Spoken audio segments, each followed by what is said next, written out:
Hey guys, and welcome back to Little Black Book. You know what time it is. Talking to you guys about why do you argue? Why do you argue? Yes, if you're new to the channel, make sure you like, share, subscribe, click on the bell button for notification of the uploads. And for those of you returnees, well, you already know what it is, baby. Appreciate you guys. Stay locked, stay loaded. It's Mineral Gang. You get me? You got the minerals, you got the minerals. Alright, cool. Let's get into the video. So, boom things. Boom. Alright, listen, so arguments happen all the time in relationships. If you're in a relationship, I'm sure you've encountered many different types of arguments. Some small, some medium, some large. Some are so explosive you are ready to leave the relationship. Okay? But arguments often ensue, and we're going to deal with one aspect of why arguments ensue, because people have different meanings for different behaviors. And I think this is very, very key, because you see, oftentimes we see arguments as war, and when you see your enemy as, when you see your partner as an enemy, best believe you're gonna shoot to kill. Now, obviously, I did this in another video, watch it as well, which spoke about how you make your partner an enemy. But the truth of the matter is, in this situation, is that often starts because of an argument that's happened, and you see your partner as an enemy, and that starts because people have different meanings for their behavior. So let's break it down a little bit and let's get a little bit juicy with it. So letting you know again, relationship is a partnership, not a war. Okay, you can explore your feelings, you just can't live in it. All right, and final thing is this: in war there are winners and losers. In a relationship there shouldn't be winners and losers. It should be a partnership of trying to make sure we both are able to benefit from the fact that we are around each other.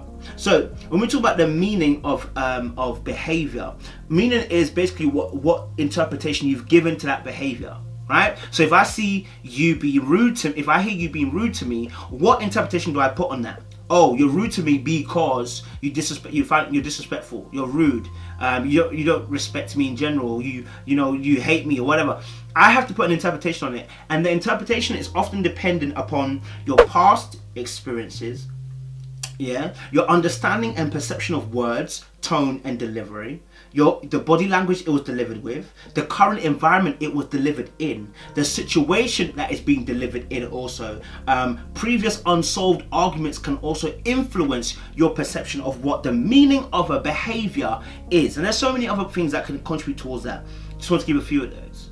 So when you have different factors playing into something, right, and you see the behavior, you are going to attach a meaning according to the behavior. Okay, and so I'm going to give you an example. Okay, the example is, let's say you're married. Let's say I'm married to a lovely woman. Okay, right, let's say me and my missus. Okay, and I come home, before her, 5 or 10 minutes before her, right? I get home, I kick off my shoes and I kick off my socks and I leave it right just before, I leave it kind of messy in the bedroom, right, in the middle of the walkway.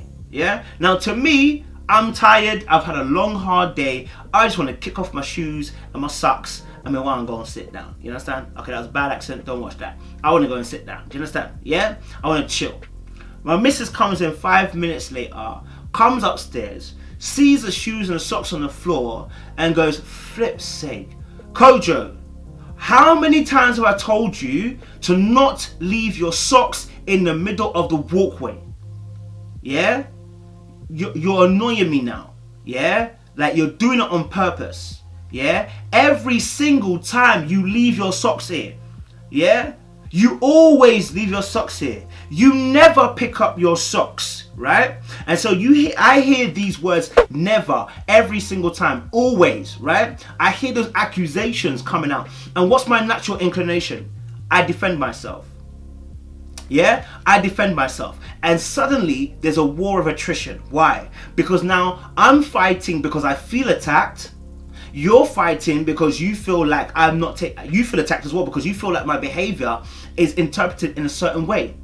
So let's deepen it a little bit. Let's go a little bit deeper and say, how do we mean by that? So the reason why arguments happen is because one may feel attacked by your interpretation, the other feels hurt by your behavior and what meaning they attach to your behavior. Okay, both feel right about their position in this argument.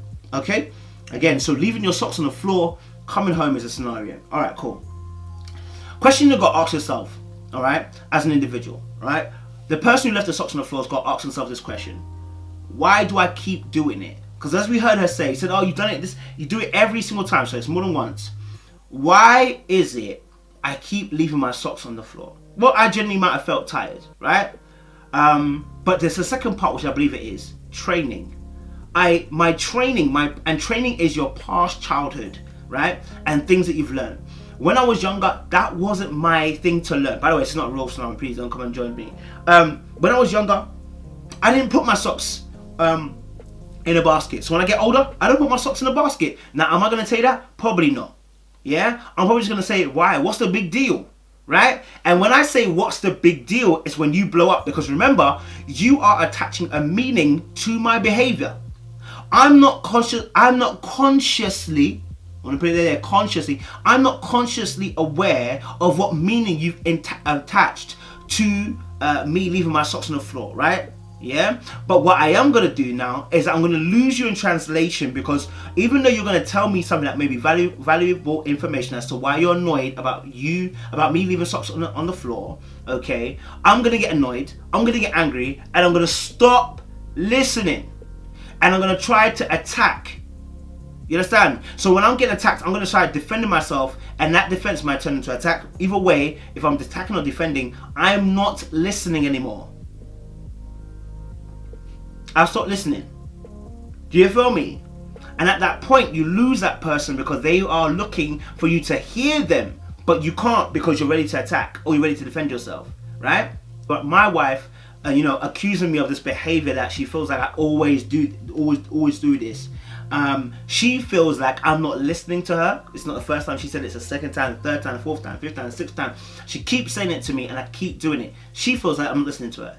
And out of that, me not listening to her, she feels like she's disrespected. She feels like she's not respected by me. Now, this may come from the fact that there may be childhood trauma attached to it, or childhood behaviors attached to it. The fact that when she was younger, maybe her parents also did the exact same thing, weren't listening to her. And so now she's triggered by that, right? And so the socks on the floor, are not just socks on the floor. The socks on the floor have a meaning to it for her. The meaning is, Kojo, you don't listen. And you don't respect me, because when I tell you not to do this, you go and do it anyway. She's got a meaning attached to it.